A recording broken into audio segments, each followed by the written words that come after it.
Hello, sunshines. I thought that today would be a good time for me to take a minute and pause and say thank you.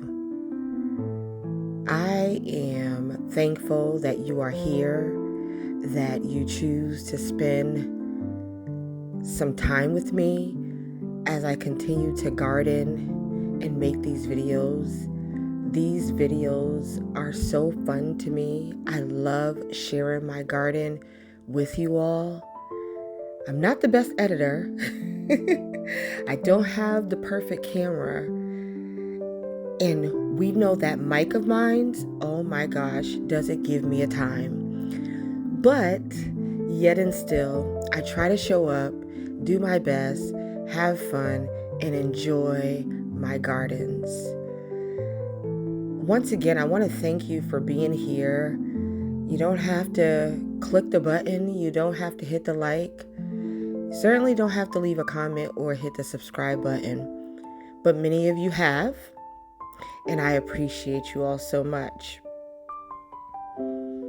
I'm thankful for this garden because during times of grief, during times of feeling the chaos that's going on in the world,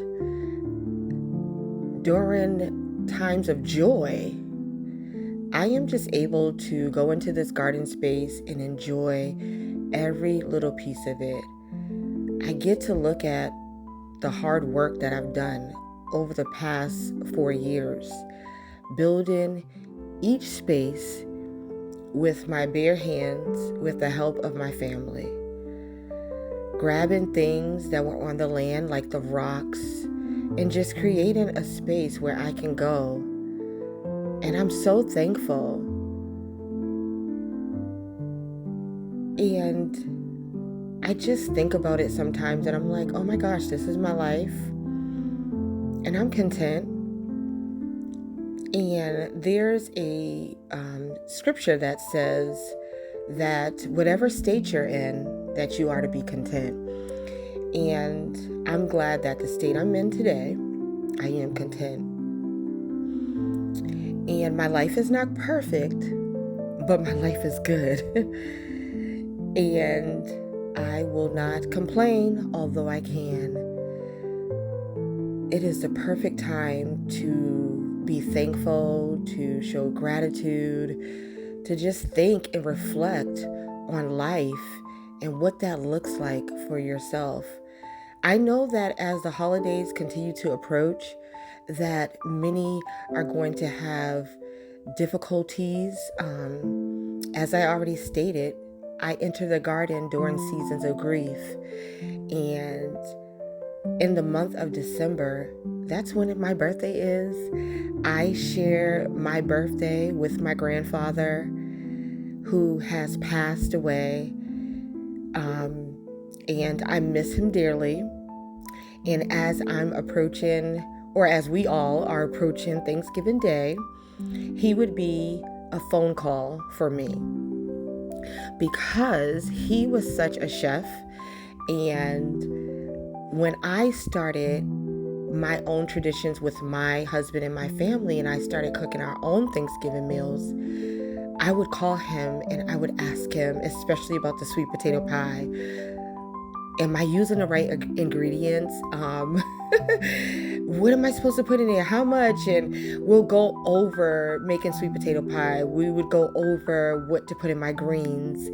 And I would just call him and see what he's baking now. Well, I can't make that phone call to him anymore. But I'm so grateful to have those memories. So believe me when I say you're not alone in feeling some type of grief or just some type of feelings around these holidays based upon losing someone. There's many of us that share that same sentiment. And so I encourage you today to just look at the good that is surrounding you. Think about the joy you do have, whether it's a garden, whether it's like my chickens bring me joy, and my goats over here, they bring me so much joy being able to go and kind of hang out with them. And although they can't talk back, they're good listeners. My plants are good listeners, and so are my animals. And so, just spending time and enjoying what is around you, the people. Yes, you may have a loved one that is gone that you miss, like myself, but the people that are yet living, that love you, that want to be around you, that support you, I encourage you to place yourself in their presence. Don't isolate yourself during these times, but place yourself in the presence of those that love you. Hugs, they go a long way. And I love me a good hug when I'm feeling some type of way. But I am so just grateful of all the work that we've done on the land that we get to enjoy. I'm grateful because these goats cleared the back of the woods back here.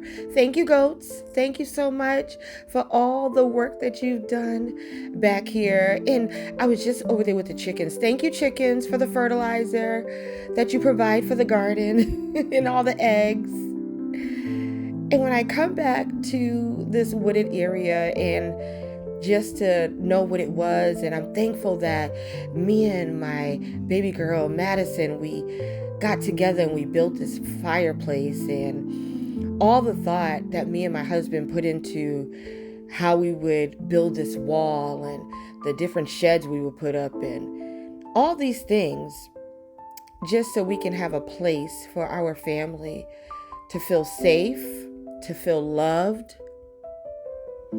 so that we can share this space with our loved ones. This space means so much to me. One of the things that I desired when we purchased this space is for my grandfather to be able to come and see the land. But unfortunately, he passed away before that took place. And it's okay. He's left me so many memories, and this is why I talk about him so much, because he absolutely loved us, and he worked so hard for our family. Where does gardening come from, you ask? I watched my grandfather garden. He would always grow his tomatoes and collard greens. I remember he had like this little small yard, kind of like my previous yard, and he grew what he wanted to grow there. And as I look at the collard greens that are in my raised bed right here that I will be picking to place on the table, or place in a pot first and cook them up with some smoked neck bones, like he would have.